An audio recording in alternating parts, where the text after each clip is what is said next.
হিমালয়ের উপত্যকার মাঝে হারিয়ে যাওয়া একটি গ্রাম নাগেশ্বরপুর।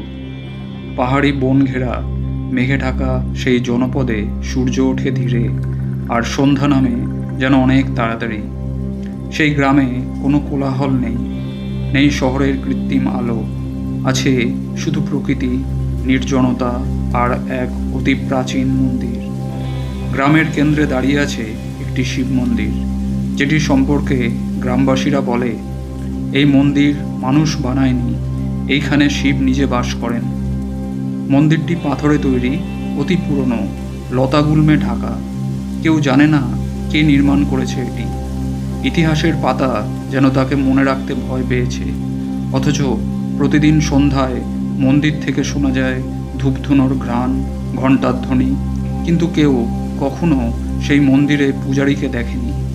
এই গ্রামের প্রান্তে এক কুঁড়ে ঘরে বাস করে এক ছেলে, নীরজ।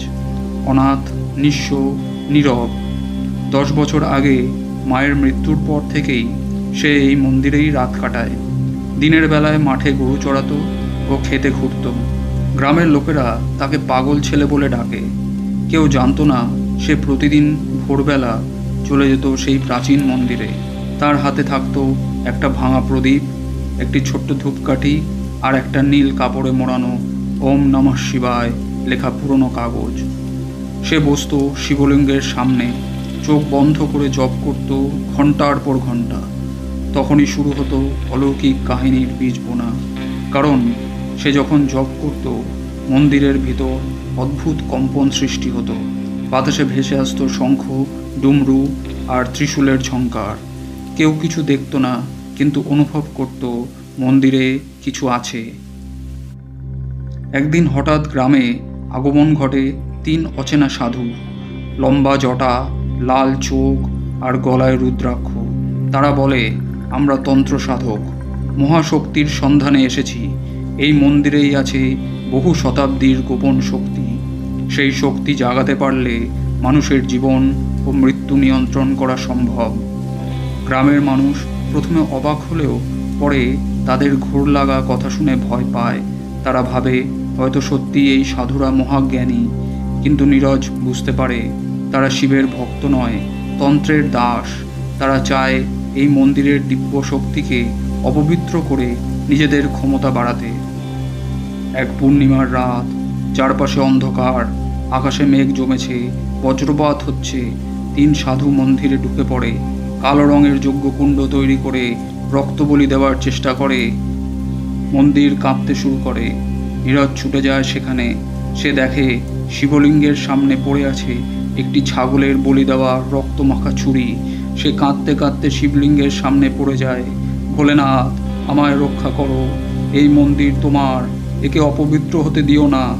ঠিক তখনই চারদিক আলোয় ঝলসে ওঠে। শিবলিঙ্গ থেকে এক অগ্নিস্ফুলিঙ্গ উঠতে থাকে। মন্দিরের দেওয়াল থেকে বেরিয়ে আসে এক বিশাল ছায়ামূর্তি। মাথায় চন্দ্র, গলায় নাগ, হাতে ত্রিশূল, ভোলেনাথ স্বয়ং। ত্রিশূল ঘুরে আঘাত হানে তান্ত্রিকদের দিকে। তারা চিৎকার করতে করতে ছাই হয়ে যায়। তারপর শিব বলেন, তোর মতো নিষ্পাপ ভক্তই আমায় জাগাতে পারে। আজ থেকে তুই আমার রক্ষক, এ মন্দিরের সেবক নয়, আমার প্রহরী। পরদিন সকাল, গ্রামের মানুষ মন্দিরে ছুটে আসে। তারা দেখে মন্দির নতুন রূপে জ্বলজ্বল করছে। নীরজ শান্তভাবে বসে আছেন, কপালে ভস্ম, গলায় রুদ্রাক্ষ, চোখে দীপ্তি। গ্রামবাসীরা তার পায়ে পড়ে যায়। তারা বলে, তুমি শিবের পুত্র, আমাদের রক্ষা করো। নীরজ বলে, আমি কিছুই নই, আমি শুধু প্রহরী। যখনই অন্যায় হবে শিব জেগে উঠবেন। আজও সেই মন্দির আছে। কেউ বলে রাতের আধারে এখনো শোনা যায় ডুমরুর শব্দ। মন্দিরের ভেতর দেখা যায় এক ছায়ামূর্তি, যিনি ধূপ জ্বালিয়ে চোখ বন্ধ করে জপ করছেন। তিনি আর কেউ নন, তিনি নীরজ, অলৌকিক শিবের প্রহরী। অনেক বছর পর একদিন গ্রামের এক ধনী ব্যবসায়ী মন্দিরে আসে। সে শিবকে মানে না, তবুও নিজের গরিমা দেখানোর জন্য সে বলে, তোমাদের দেবতা যদি এতই শক্তিশালী হন, আমার অসুস্থ ছেলেকে সারিয়ে তোলেন দেখি। তার ছেলের মুখ বাঁকা হয়ে গিয়েছিল এক রহস্যময় কারণে। কোনো চিকিৎসাতেই কাজ হচ্ছিল না। নীরজ মন্দিরে বসে বলল, আপনার ছেলের রোগ কোনো সাধারণ রোগ নয়, এটি অহংকারের অভিশাপ। শিব যে শুধু ভক্তির দেবতা, তিনি অহংকার ভাঙেন। রাতে মন্দিরে সেই ছেলের শরীর থেকে কালো ধোঁয়ার মতো কিছু বেরিয়ে যায়, সঙ্গে কান্নার শব্দ। পরদিন সকালবেলা ছেলেটি উঠে বসে। পুরো গ্রামে ছড়িয়ে পড়ে শিব নিজের হাতে ছেলেটিকে স্পর্শ করেছিল।